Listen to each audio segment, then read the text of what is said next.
Hello everyone, and welcome back to our English Learning Podcast. I'm so glad you're here with me today. If you can follow along and understand most of what I'm saying, that means your English level is already intermediate or higher. And if it feels a bit challenging, don't worry, this is the perfect opportunity to sharpen your listening skills and expand your vocabulary. I'm Hai, and just like you, I'm working on my English. I'm so glad we can share this journey together. This podcast is quite long, but I hope you'll listen to the very end to practice and review all the new words we'll be discussing. Today, we are going to talk about a topic that brings back so many memories for all of us: school. We'll explore the differences between the Vietnamese and American school systems, learn about popular sports, pick up some useful vocabulary, and I'll even share a special memory from my own school days. Let's dive right in by comparing the education systems in Vietnam and the US. In Vietnam, we have 12 years of public schooling, divided into 3 levels. The first is primary school, which lasts for 5 years, from grade 1 through grade 5. After that, we have middle school for 4 years, from grade 6 through grade 9. Finally, high school runs for 3 years, from grade 10 through grade 12. Our curriculum is quite focused on core subjects, and a typical school day often starts early and lasts until the afternoon. In contrast, the US system also has 12 years of school, but the structure is a bit different. They have elementary school for 5 to 6 years, from kindergarten through grade 5 or 6. Next is middle school or junior high school for 3 years, from grade 6 through grade 8. And finally, high school lasts for 4 years, from grade 9 through grade 12. In the US, the names for these levels can vary by state, but the 12-year model is the same everywhere. But what does this all mean for a student's daily life? Let's take a look. In Vietnam, a regular school day often starts around 7 a.m. and can last until 5 p.m. We have many subjects: math, literature, history, and science, and the curriculum is quite intensive. We also wear special uniforms for school, and for most students, lunchtime is a great time to hang out with friends. In the US, a typical school day might start a bit later, around 8 a.m., and finish earlier, maybe around 3 p.m. American schools often have more elective subjects, things like music, art, and drama, that students can choose based on their interests. And speaking of school, a huge part of the experience in the US is sports. While here in Vietnam we love soccer, in the US, other sports hold a very important place. American football is the most popular sport at the high school and college levels. It's a powerful, running and passing sport that is completely different from the soccer we are familiar with. Baseball is considered America's national pastime. Schools often have their own baseball teams, and games are incredibly lively. Basketball is also a very popular sport, loved for its fast pace and high competition. Joining these sports teams not only helps students stay healthy, but is also a fantastic opportunity to learn teamwork. Now, let's get into the specifics, especially when it comes to a topic that gives many students a headache: tests and exams.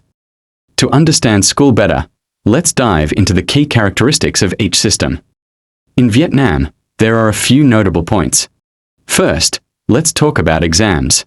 Students have to take midterm exams and final exams every semester. The grade 10 entrance exam and the high school graduation exam are especially crucial milestones. These tests determine a student's academic future. Another point is about extra classes. To get high scores on these important exams, many students take extra classes outside of school hours. This shows how competitive our academic environment is. In the US, there are some key differences. For one, they use a credit system for grading. While students also have midterm and final exams, their grades are often a combination of many factors. Things like homework, group projects, and class participation. Another big difference is standardized tests. High school graduation exams are not as stressful as in Vietnam.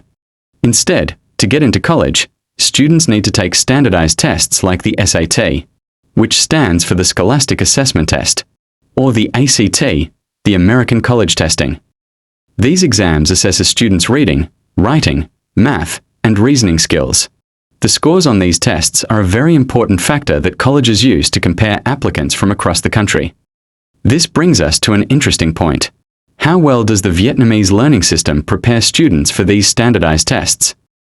Our education system and the American one have two completely different philosophies.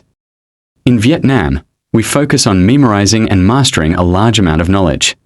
The SAT or the ACT, on the other hand, evaluates reasoning, critical thinking, and problem solving. This creates both advantages and challenges. The advantage is that Vietnamese students have a very strong math foundation. This is a big plus in the math sections of these tests. However, the challenge is that we need to practice fast reading, analyzing arguments, and getting used to the time pressure of multiple choice exams. In other words, to get high scores, a student from Vietnam needs to change their mindset. They need to go from memorizing to reproduce to reasoning and applying. Other characteristics of the US system include extracurricular activities. These activities not only help students relax, but are also a critical part of a college application. Participating in sports teams, drama clubs, or community projects is highly valued.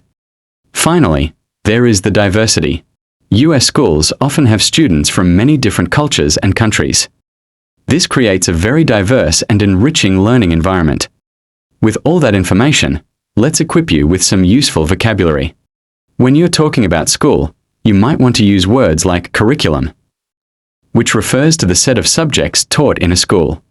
For example, the Vietnamese curriculum is very strong in mathematics and science. Another term is extracurricular activities. These are things you do outside of class, like sports or clubs. For example, many American students join extracurricular activities to explore their hobbies. We also have semester or term for a period of time in the school year. Graduation is the ceremony you have when you finish school. Other useful terms are credit system, elective subjects, required subjects, midterm exam, final exam, entrance exam, and standardized tests like the SAT or the ACT. All this talk about school systems and exams reminds me of my own high school days, and I have a special memory I want to share with you all. It's about the sports tournaments at my school. My class was a regular class, not one of the advanced ones. We weren't the best in academics, but we had one unique strength: soccer. Whenever the school sports tournament came around, our entire class would come alive. We put our hearts into every game. The whole class would cheer passionately, and the players gave it their all. Because of this, we always stood out in extracurricular activities. Soccer didn't just win us trophies, it also helped us build an amazing team spirit. It was the pride of our class and a memory I will never forget. So, what about you? What was your favorite memory from school? Did you have a sport or an extracurricular activity you were particularly proud of? What are your thoughts on the differences between the Vietnamese and American education systems? I'd love to hear your answer. You can write it down, or even better, practice saying it out loud in English right now. That's all for today's episode. Thank you for listening, and remember, every time you listen, shadow and repeat. See you in the next episode, and until then, stay curious, stay motivated, and keep learning.